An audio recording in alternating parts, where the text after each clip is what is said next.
Brennan on your right. Brennan will be on the play. You see he's taking a look at his hand.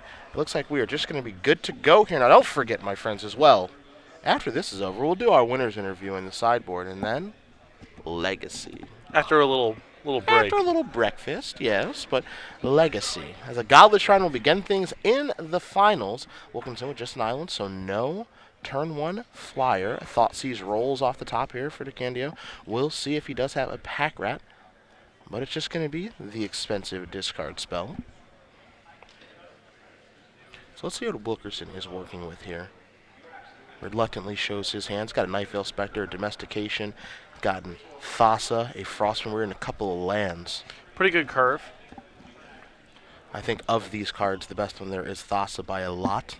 Generally speaking, and especially if the game's shaping up to be a slower one, Thassa's combination of indestructibility, the fact that it randomly gets to connect for 5, gets, ignores Brennan's blockers, improves his draw quality. There needs to be a compelling reason for Brennan to not take that card here.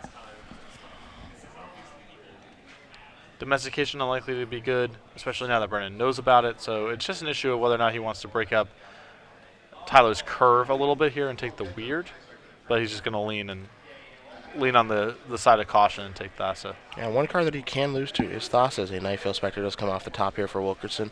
He's going to play as Frostmourne Weird and pass the turn back. He's opting for that card, where we saw Figueroa opting for Omen Speaker. Underworld Connections, the draw here for Decandio. Brennan's hand not really great right now. Multiple Underworld Connections and some expensive spells. He does have a Devour Flesh as a removal spell, but now he has to decide whether or not he wants to play Devour Flesh to keep pace, hoping to draw a land for Desecration Demon next turn, or get Underworld Connections going and try to find a lot of removal. Connections on the Mutavault's going to answer that question. He's going to pass the turn back. Wilkerson's going to draw a card. Looks like it is a Cloudfin Raptor that he picked up. Now he does have, again, 2 copies of Nightveil Spectre in the grip. So let's see how the mono blue player wants to move through this turn here. I believe he's contemplating just playing the Raptor this turn, possibly pumping the weird. He's just going to go with the curve out play, but I think he was trying to figure out if there was some way to chain evolve his Raptor. And the curve out play is exactly what it's going to be, as Nightveil Spectre is going to show up to the party. A Thoughtseize rolled off the top for Decandio, but not the best draw, as now Underworld Connection is going to deal 1. Take a draw step. Let's see what he finds with this one. Bloodbaron with Scopa, so a very poor draw for the black-white mid-range player this game.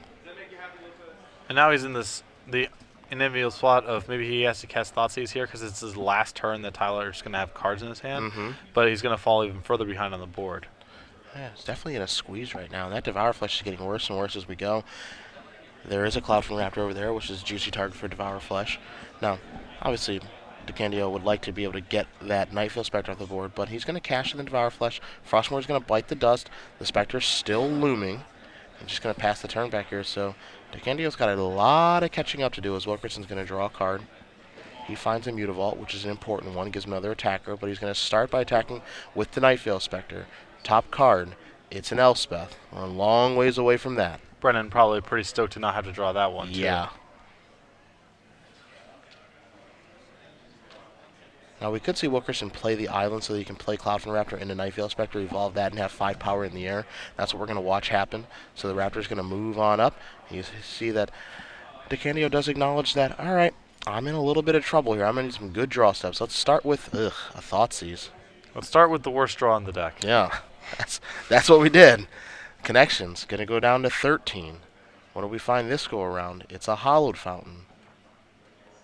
Again, not a very good draw here for the black-white mid-range player. Does he want to fire off a Thoughtseize? He's got an idea of the cards in Wilkerson's hand. And he's going to cast. He's going to go down to 11 to see what's going on. Domestication's got to go away. Mutavault will come to play momentarily. And not that it really came up that turn, but you can see the potential cost of Brennan's mana base. If Hallowed Fountain had been his first draw step that turn, he would have had to take 2 to cast his Desecration Demon. Sure. So the mana base is definitely not free constructed this way. An island comes off the top for Wilkerson, but more importantly, he's coming across for 5. He's going to knock Decandio down to 6. Trigger. Number 1 is a Godless Shrine. Number 2 is a Mutavault. Not shabby. Yeah, he can play the Mutavault from Decandio's deck. Pass the turn back. trying to take an untapped land here to maybe get back in this. Nightveil Spectre is not the best draw in this situation. Yeah, Brennan's in one spell a turn land, and the spells aren't good. You can't afford to draw another card with Underworld Connections. So even if he plays Nightveil Spectre, they're just going to run into each other, and Blood Baron is too slow to actually have an impact now, of course, because he can't block flying creatures. And it looks like all of a sudden, we might see Mono Blue up a game here. Brennan has definitely drawn the bad half of the deck. Setting aside his mana troubles, he hasn't even drawn, the spells that he has drawn haven't even been especially good.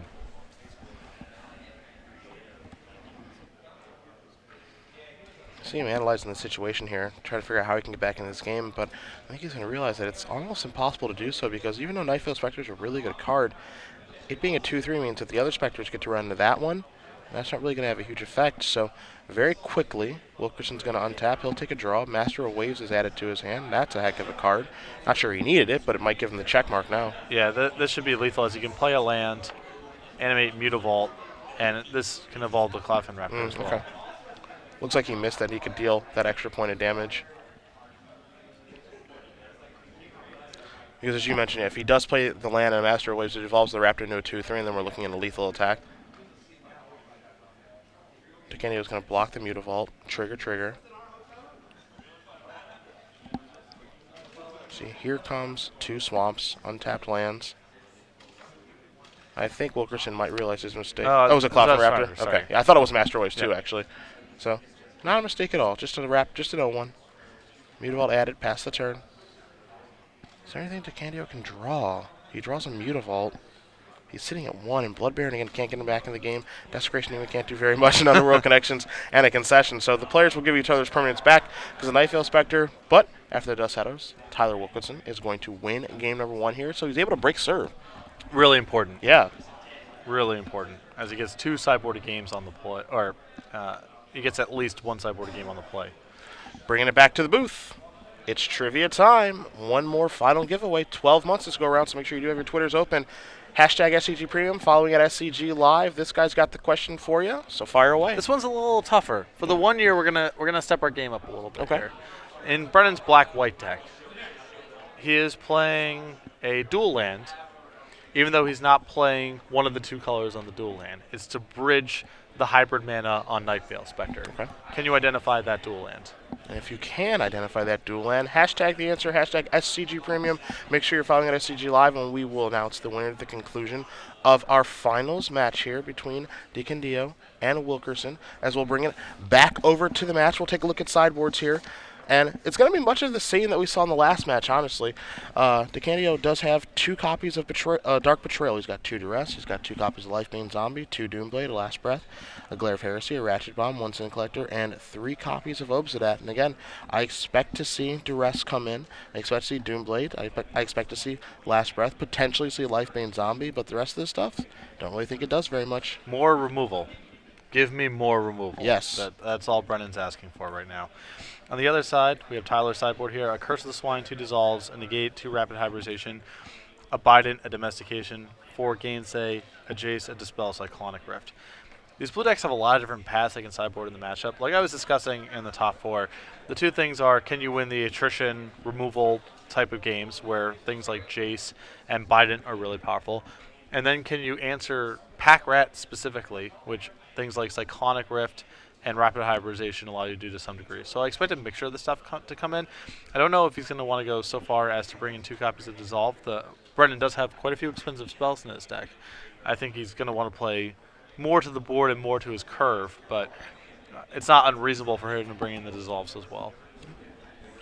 So we'll just see how both players do decide to sideboard here. As, of course, if you guys are just joining us, we do appreciate it. Early this morning in Orlando, Florida, Cedric Phillips, Patrick Sullivan. At SCG Live, hashtag SCGORL for your tweets all weekend long as we do make our way towards crowning a champion. And don't forget, legacy action. We've got Brainstorms, we've got Fetch Lands. With any luck, we've got some Life in the Loams and some Entombs that will be cast later today. So if you like legacy action, we'll be there soon. Those of you who really like the funky decks of Legacy, if you haven't gone back and watched the Indianapolis coverage, you are doing yourself a disservice. I agree. Ken and Haas put on a show. Are you interested in entombing for Squee and then discarding it for Faithless Looting? Yes. I am. Are you interested in entombing for Nether Spirit? Yes. And putting the brakes on our Tarmogoyf? Yes. Do you want to entomb for Tabernacle of Pendrel Vale or Wasteland or Maze of Ith while you have Life from the Loam going? Yes. Yes, I do want to do that. Do you want to make a 2020? Sure. With Dark Depths and Attack with Jerry Thompson. I would also be interested in that. I hope someone is playing it. I hope someone is just crushing people with it today. Entomb for Raven's Crime. Yep. I have Life from the Loam going. Yes. Destroy your hand. It is gone. This is everything that is right with the world. Got a Tabernacle and a Maze of Ith. I guess I'll play Urborg. Got a bunch of mana. Cast Liliana. I'll plus it. I'll discard Squee. Yeah. It's a perfect world. Masterpiece. Yeah, just it's a perfect world. A masterpiece. Ken and Haas again winning our first Legacy Open of the year last week in Indianapolis. If you guys haven't read his report yet on Star City Games, I would certainly head that way. It's a very well done primer about how he tries to go about every matchup with the deck. And you can tell that not only did he win, but he's put a lot of work into that bad boy. Those numbers are very well tested. Yeah, it's tough because, the Legacy metagame can only be so fluid because of the cost of cards. That's just the reality. A lot of people don't have 2 Tabernacles laying around on top of everything else they need for that deck. So it's not like Standard where a tournament like that can lead to a radical shift in the metagame, but it does move slowly, and people might move slightly in that direction for this tournament. If I was playing a Legacy tournament, I would sleeve that deck up so fast, I don't even know what to say. I would be so excited to play that deck in Legacy. Well, all of this is, predicated on card availability and accessibility not being an issue, which it just is for most players. Yes. If the best deck in the format plays 4 Imperial Recruiters, it's not. I can't just be like, yeah, all right, sure, I'll play that next week, for example. Give me a Learn deck. Give me 4 Imperial Recruiters right now. No, I definitely agree with you, but I've always been a large fan of Life and Loam. It is one of my favorite cards of all time. I played a lot of Astral Slide and Extended. When that was, you could argue it was a deck. I certainly tried to make it a deck, losing the finals of PTQ to Colosso Fuentes, if you know that name. I do. Yes, with Astral Slide. But those were the good old days. I loved cycling Life in the or casting Life in the Loam and cycling Tranquil Thicket. That's how I like to play some Magic. It's a combo. See, some people like to draw cards with blue. I like to do it with anything but. That's my plan. I like to make it hard on myself. Tyler Wilkerson going to take a look at his opening. Brennan looks like he's happy enough, so Tyler's the one making the decision here. Is he trying to convince himself to keep a sketcher? Being on the draw, I think, causes people to keep sketch your hands. Then you get a free card. Yeah. I think it's free. An implied 8-card hand, as I call it when I keep at what's on the draw. This is a Temple of Silence to get things started. That card's going to the body. See Brennan say, no. I don't want anything to do with that top card. Wilkerson going to get off to an aggressive start with a Judge's Familiar. Decandio, take a draw. Mutavault rolls off the top. See if he has maybe a Pack Rat here. He is on the play after all. Yes, he does. The Fun Police is here as Wilkerson's going to draw a card. So Tyler's going to be put to the test straight away here by this Pack Rat. Oh, yeah. This is the game stealer. We are not going to play any Magic today. Hopefully, if you're Brennan. Start from 1 by attacking. Going to put Decandio down to 19. And even something like Cyclonic Rift in this spot can be pretty good, just setting the tempo back a little bit. Yeah, it's not exciting, but it might be good enough. Cloud from Raptor going to show up to the party. Decandio's going to draw a card. It's a copy of Ultimate Price. See a handful of Mutavaults over there.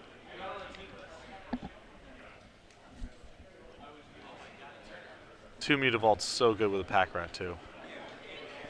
Yeah, it makes things very difficult for Wilkerson. Pack Rat, Red Zone. All right, he says, I'll take 1. Or maybe a little more. Yeah, a little more. Looks like he's going to discard Desecration Demon. Well, it looks like he wants to discard Desecration Demon. Looks like he's a little bit unsure. If he discards Desecration Demon, it's a very loud, loud proclamation that this is all I'm doing this game. Right. Well, the Demon's already a little sketchy in this game because Tyler has 2 little crappy creatures in play. So if the game turns into a pure damage race, Tyler's already got something to make Desecration Demon worse. But Brennan's going to hold on to it for the time being. This deck's got a lot of removal, so he still might be able to set it up at some point. The discard will be a swamp. 2 damage will be dealt to Wilkerson. Pass the turn back. Mutavault's going to come in here. Judge's Familiar is going to evolve Cloud from Raptor, so we've got the Flyers draw. Going to come across for 2. Decandio is going to go down to 17. And these are the type of draws that where Mono Blue really struggles with Pack Rat, where he just doesn't have a lot of pressure in play.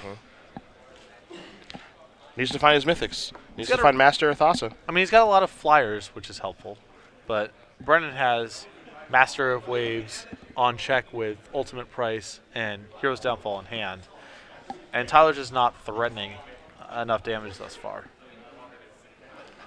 And he's going to play a Mutavault.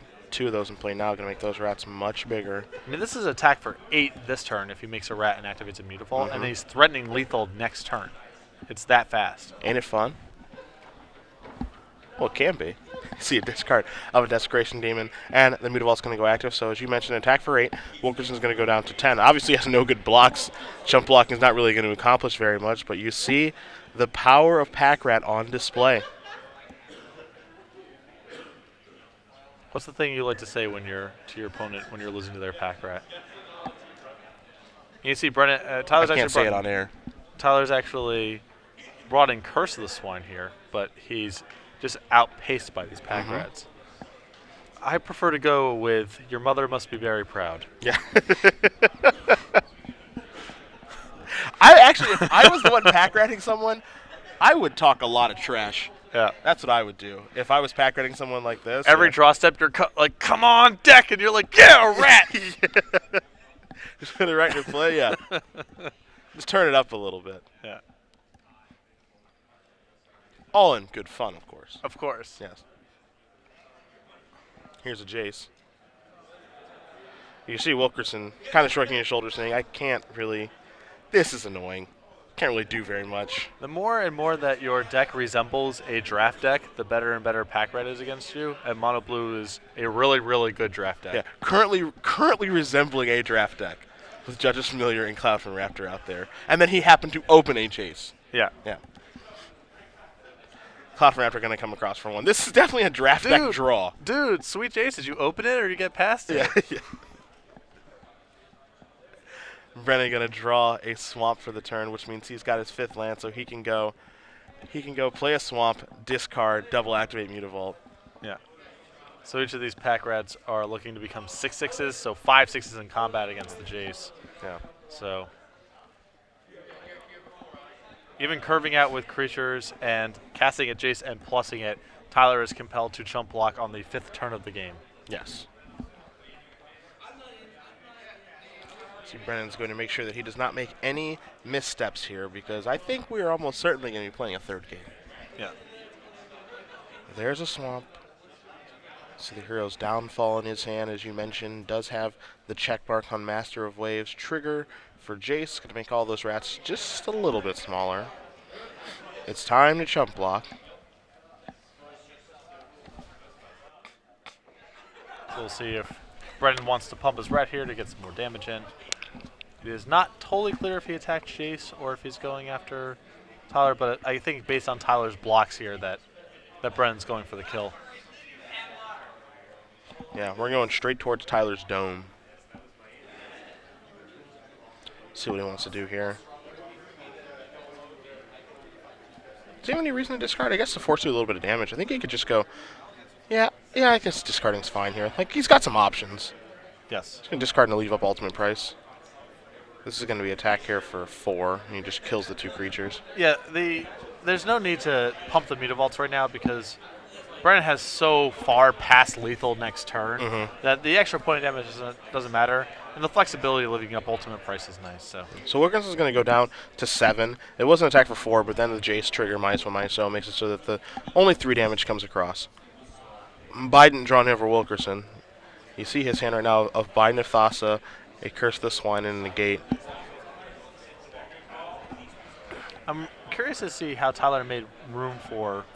If he's bringing in Curse the Swine and Negate, he's presumably also bringing in, the extra rapid hybridizations, the Biden, the Jace. I'm really interested in how he made room. Based on what he's drawn thus far, I suspect that he's cut some of his 2-drops. Yeah, I would expect Tidebinder Mage to be on the bench right now. Yeah.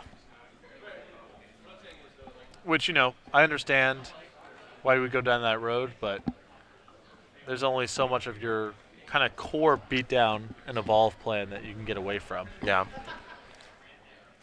Here is Curse the Swine, 2, 3. Here we need some boars. Chances we have boar tokens.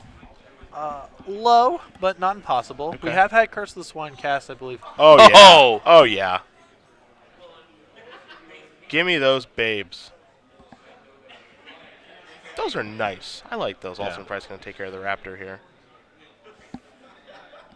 I think we can attack. Yeah, and he's just going to concede. I think it's a lethal attack, and it is. So Brennan's going to tie it up here between him and Mr. Wilkerson as we'll move on to a third and final one between Mono Blue Devotion and Black White Midrange. However, very important that Tyler Wilkinson was able to crack serve. Yeah. Very critical. And I'm curious to see if Tyler has a large reconfiguration of his deck that he's going to do when he's on the play versus on the draw. Mm-hmm. Cards like Dissolve get a lot more attractive. I think something like Curse the Swine probably gets better as you might be able to get out in front of all the rats. But there's only so many cards like that you can have in your deck. So if I'm in Tyler's spot here, all I would want to do is, I want to just try to aggro Brennan out. Yeah. I want to. I obviously Tidebinder Mage is a 2/2 for 2 mana in this matchup, which is not exciting, but I don't want to go long. I don't, and I think that if I go, 1 drop, 2 drop, some sort of 3 drop into Bident or Jace, that's how I want the games to go. Yep. And I think that that's how you probably have to play it after sideboard, where, again, you're not playing the most optimal cards, but it's about having a game plan. I think that's a game plan that you actually can use on the play of just, Tidebinder Mage. I just need to get the ball rolling, get the pressure started. If he doesn't have a pack rat, he actually have to kill this thing. It provides a nice amount of devotion for my Thassa's or Master of Waves and makes my Bident actually pretty good. Do you think it's possible? I know this is heresy to even suggest, but do you think Master of Waves is potentially a card to get away a little bit from in this matchup? If you're bringing in a bunch of expensive spells? Brennan's so well suited to fight that thing. Again, I understand that's the reason to play the deck or whatever, but I mean, it's not crazy. Again, there are no sacred cows.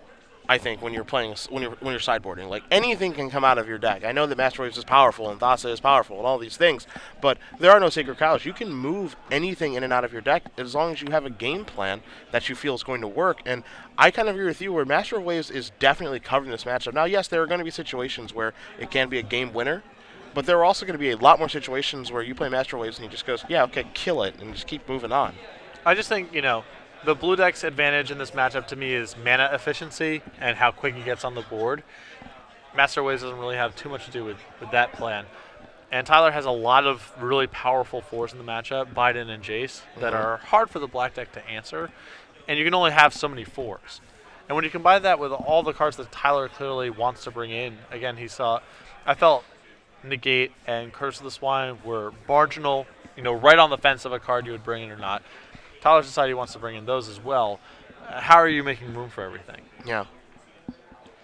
And the worst thing that can happen is Tyler gets these hands where they're all reactive cards where he doesn't do anything for the first 2 or 3 turns. And then even Jace and Bident aren't going to be enough to power through. Well, we'll see how Wilkerson does decide to sideboard here, because, obviously being reactive I think is kind of poor, because being reactive means that you want to play a longer game against this deck, and I don't think you want to play a longer game against Black-White. I think you, especially when you're on the play in Game 3, I think you want to be the aggressor. I think you want to push them over and make it so they have to have the correct combination of cards to actually keep up with you. Yeah. At least that would be my plan, but I always take an aggressive approach to the things that I do. Yeah, I usually have some sort of resigned helplessness in a lot of matchups against powerful control decks where, my feeling is, well, I can't possibly win the game if it goes past 4 turns, so I'm very liberal about removing my best cards in the abstract to just make the deck as low to the ground and efficient as possible. Yeah, I mean, there are certain circumstances where you're okay playing a long game against a control deck with an aggressive deck. Think back of the old Kithkin strategy, where you had these cards that were a bunch of Army to Can cards. So you had Spectral Procession and Cloudgoat Ranger, and and you had access to Revelark and Elspeth Knight Errant. So you had a lot of cards that they were aggressive, but they're also cards that you could go long with because they provide a lot of power for their cost. SCGORL sort of being the grandfather of all these sets of cards and strategies. So, you know, there are definitely some aggressive decks in some formats that lend itself to being able to do that sort of thing and promoting that kind of strategy. But for the configuration of mono blue, I do not think it lends itself to be able to do that. Actually, I guess the real grandfather of them all is Hammer Boggerton. Sure. But Curse Scroll being... Hammer, you're really dating yourself. Yeah. How many hammers have you returned from the graveyard? Actually, not that many. Okay. The decks I was playing during Mirage were, I would not call them competitive, and rarity was an issue as well. So sure. I might have owned one hammer. Nice. Although I did play it in my States 99 deck, I'm pretty sure. Yeah? Yeah. Bonk some people over the head? Yeah. Have you cast more Hammerable Gardens or Volcanic Hammers? Oh, Volcanic Hammer for sure. That's not even close. I had a bunch of Hammer Boggertons in my Smokestack deck. That was a really well-built deck. That's how you build a deck. Because you sack your excess lands, and then the Hammer Boggerton stays in your graveyard the whole game. You know what we could see? Entombed for Hammerable Garden later today. Oh, that would be boy, great. that would get me going. Yeah. Forget Punishing Fire. Give me the Right. hammer. I can't wait to write my own deck building book one of these days. Yeah. Some of the things you did when Hammer you were young. Boggerton Smokestack. Yep. That is a delight as Mr. Wilkerson is going to take a mulligan here. Looks like Brennan is happy with his hand. So we'll see if Tyler can find a suitable 6. What is the favorite deck that you've played in your career? Is it like a number 1? I mean, there's so many of them are so similar that it's really hard for me to say distinctly. I'm really fond of the Red Deck Wins deck from about 2003, the Pup Cadet Scroll Wasteland Port deck, as that was my first PTQ winning mono red deck. Okay, so sure. I have a lot of attachment to that. I am really fond of the Wasteland Zoo deck that I top-aided the Invitational with because you regularly can't cast your spells with that deck. Okay. So the fact that I got as far as I did was kind of charming.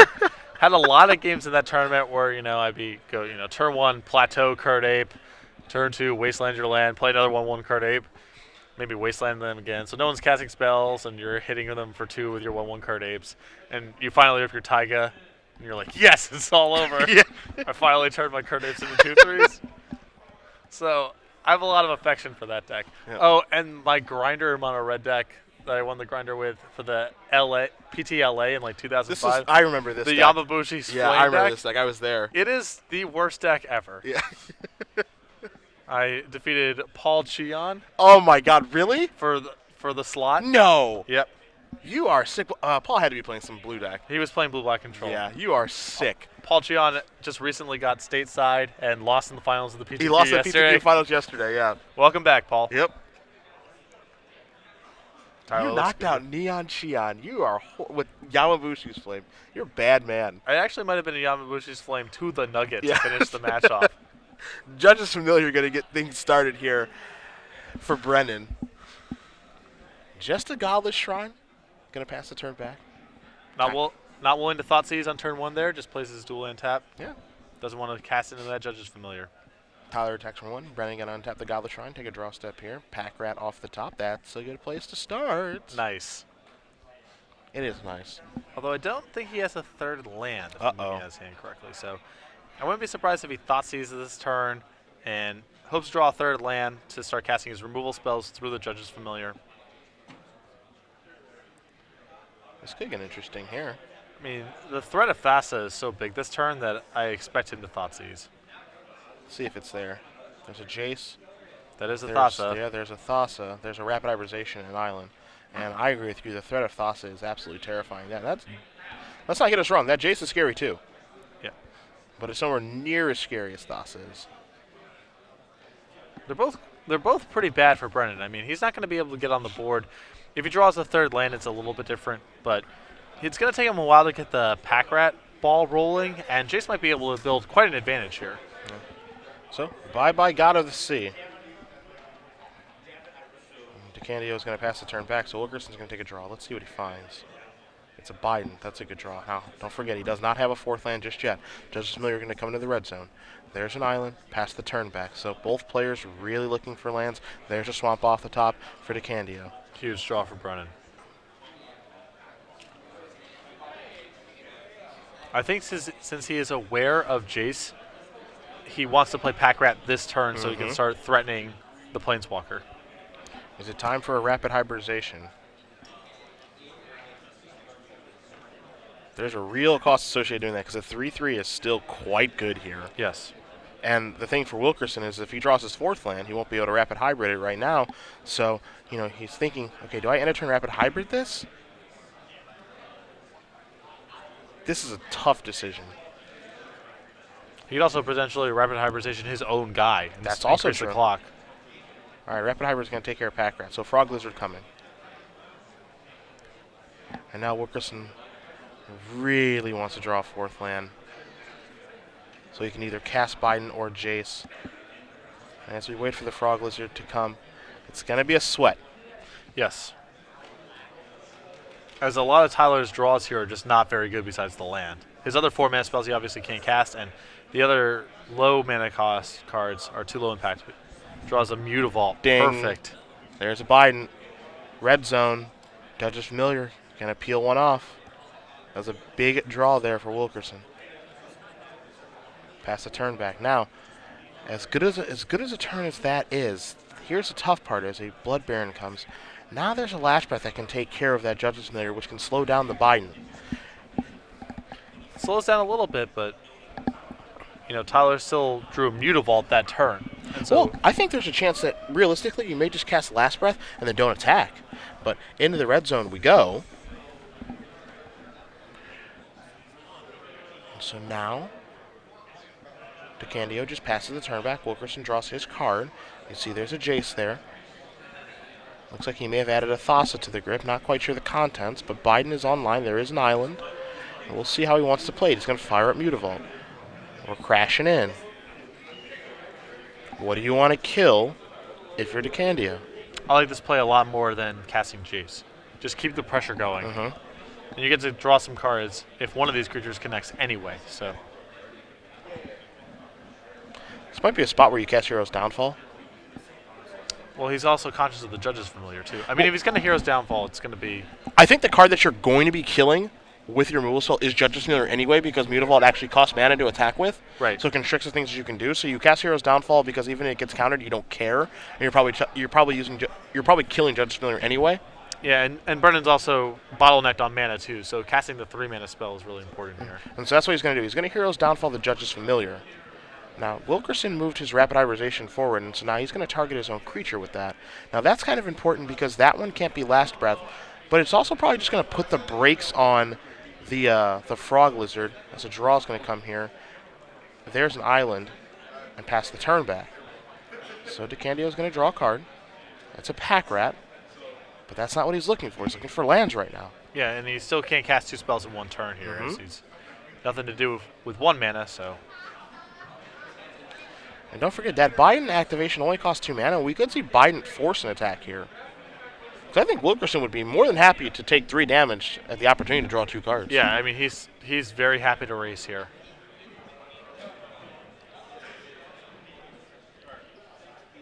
Decandio going to pass the turn back, so no activation of the Biden. Wilkerson's going to draw a card. Looks like that may have been a Dispel. Another Biden, perhaps? Couldn't quite make it That's as a a Dissolve. Dissolve. Okay. At the end of the day, a good draw. A counterspell is actually quite good here. Although, Tyler's really getting punished here for not using that Biden last turn. As he would have cracked back for 5, drawn 2 cards potentially. Attack step. This is a bold attack. Yeah, I think you got to eat that Mutavault. Attempt to cast Ultimate Price. There's a Dissolve, but if you're Brennan, you got to be happy with the exchange. Oh, no doubt, no doubt. You've still got your 3/3 left. You're eating a Mutavault. Yes, you're giving your opponent a card, but they're using a Dissolve for the turn, so not adding anything to the board, unless the Judge's Familiar comes rolling off the top or some other cheap creature. A Dissolve is actually what comes rolling off the top and pass the turn back. So now Decandio is going to draw a card. It's a Temple of Silence. Not the best draw, but I've seen worse. Well, this is a pretty big swing now. If he can keep the Frog Lizards contained, or at least cause Tyler to be spending mana, his hand is Jason Counterspell. If there's a Pack Rat here, that Pack Rat can go all the way from here. Tyler's hand's not really well situated to handle that card right now. And there is a pack rat in the grip. You see copies of Lost Breath, which aren't going to be good at this moment, but they could end up being good over the course of the game. Maybe Last Breathing his own creature, killing a Mutavault, killing a Judge's Familiar, what have you. Decandio is going to play pack rat, pass the turn back. So Wilkerson's going to untap those lands. He's going to draw a card. An additional copy of Bident. And for as far ahead, there's a Thassa, which is... That'll change some things. And he's going to make that unblockable and get into the red zone. So yeah, that changes things in a big way. And now a draw here. And all of a sudden, Brennan is down to 7. And facing potentially lethal as early as next turn as that Thassa can be turned on by the Jace in his hand. Boy, does Thassa change things. I tell you.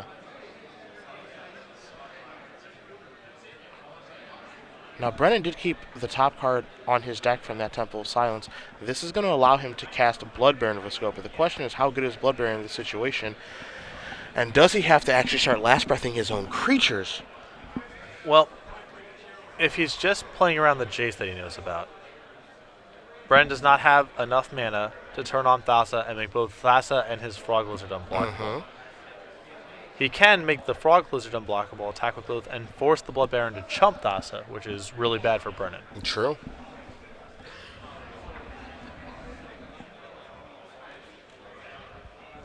Just Last Breath and Blood Barons in his hand, it appears. Decisions. Things are looking like Brennan might have actually gotten this game turned around. I know. That Thassa is...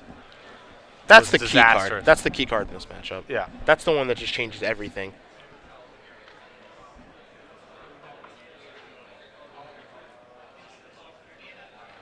So let's see what Decandio can come up with here, because he is in a rough situation. Thassa just changes, man.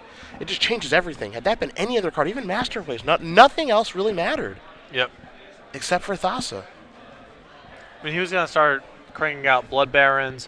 He had Last Breath to cover Master of Waves and most of the cards in Tyler's deck. But he just had ways to buy himself time, which was the important part. He just had all these different ways to buy himself enough time to get out from underneath the mana problems he was having and kind of contain the Bident a little bit. But all of a sudden, Thassa comes in. It makes the Frog Lizard unblockable. And now you have the threat of Thassa itself going live next turn. And, you know, it's something as simple as a Tidebinder Mage rolls off the top of the deck. It's going to give Thassa life. It's going to allow it to be unblockable because of the extra mana. There's everything that goes along with this. yeah, Brennan doesn't hold up Last Breath mana. He dies to any double blue spell. Yep. Any double blue 2 mana spell, rather. As things stand, he's still in a lot of trouble. So if there's a Tidebinder Mage or a Frostward, it's all over. What's the draw? Nightfell Spectre might get it done too. If he has a land. Yeah, he doesn't have the land. So let's see what the draw is here. It's an island. So again, you see a hand of Jace, Bident, and an island here for Wilkerson. Bident obviously has no effect right now. So the only card there that really matters is the Jace, and how does he want to go about using it? I don't know what Tyler is planning on doing with the 7th land unless he feels he needs an 8th land for something as well.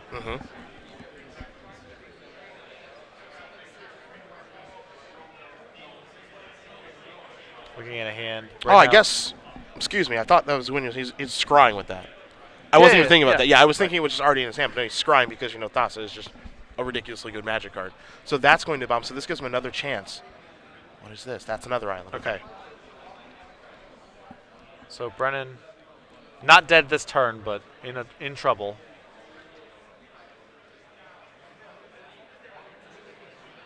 That's a Jace. What's he going to do with the Jace?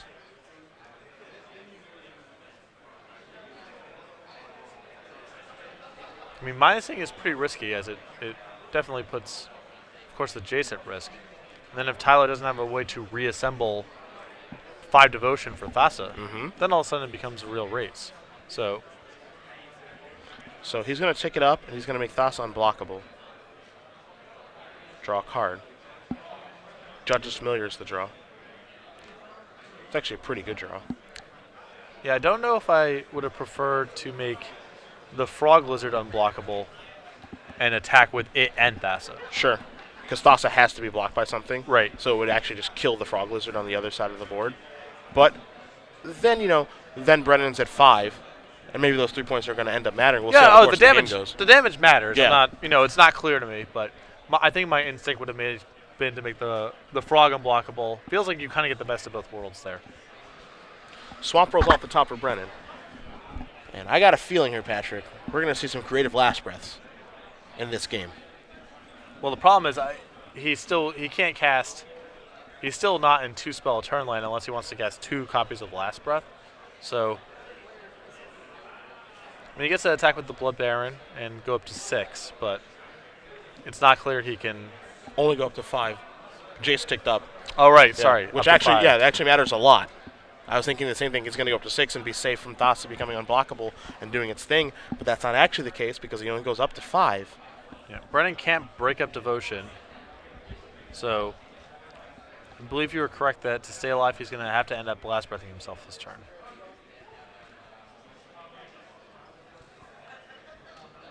$16-2. Wilkerson. He can also try to gain life. If he can gain life and get Jace off the table this turn, he might be able to keep Tyler off of sufficient devotion. That's another path he can try to explore. But that's going to be really rough, of course, with that Frog Lizard back on defense.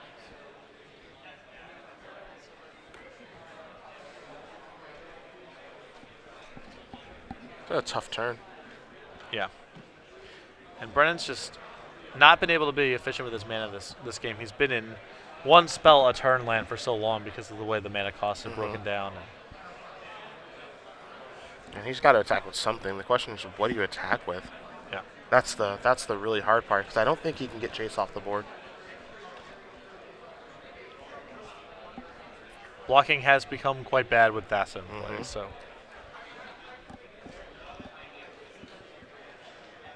He knows he needs to gain the life. Just how do you do it best? Pack Rat gonna come? Oh boy.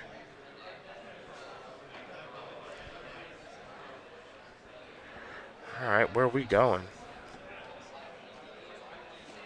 Jace trigger. Yeah, I mean, in this world, he still gets to make a rat on defense. They're all going to Tyler. He still gets to make a rat on defense to block or force Tyler to use his mana and cast Last Breath, so. This is interesting. All the attackers going to Tyler.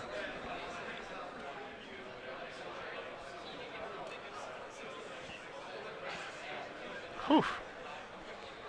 Yeah, Tyler trying to figure out what is warning this attack. Yeah. And he says no blocks. Wow. Oh boy, he's getting creative.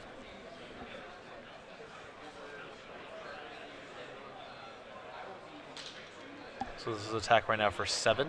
This is going to attack for 3, 4, Oh, 6. 6 rather, 6, sorry. yeah.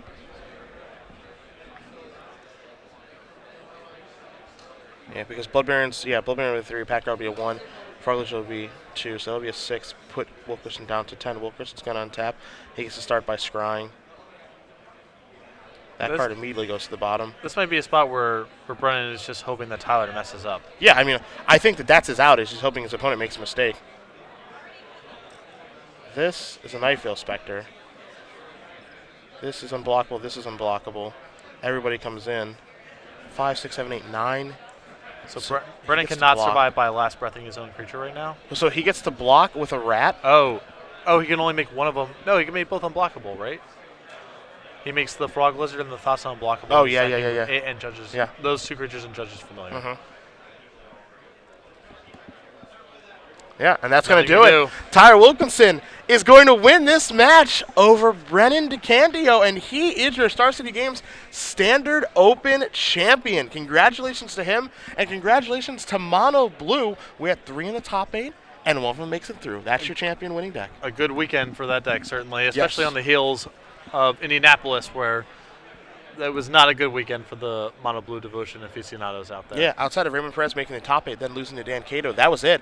But Tyler Wilkerson really did play a really nice game there. Brennan obviously did have some mana issues, but was almost able to climb out of there. But a top deck Thassa for your champion on the left, Tyler Wilkerson, gets the job done, and you can see just the power level of the God of the Sea. It is very, very high. Yeah, even as much as that deck's power level fluctuates depending on how many Doom Blades and how many last breaths are floating around in people's decks. Thassa is still awesome. Yeah. I mean, it's the card that really does define the deck. Everything that you're working towards, all of the kind of crappy creatures with Judge's Familiar and, main deck Tidebinder mages and all that stuff, it's all worth it in the end. Yeah. Because Thassa is just worth going through all that work to turn on because it just wins games all by itself. Super It really good. does. It's just crazy how good that card is. And we'll see with Born to the Gods, because spoiler season starts tomorrow, which I'm very excited about, if there's going to be any double blues or triple blues in that set or any help towards this deck. Almost certainly.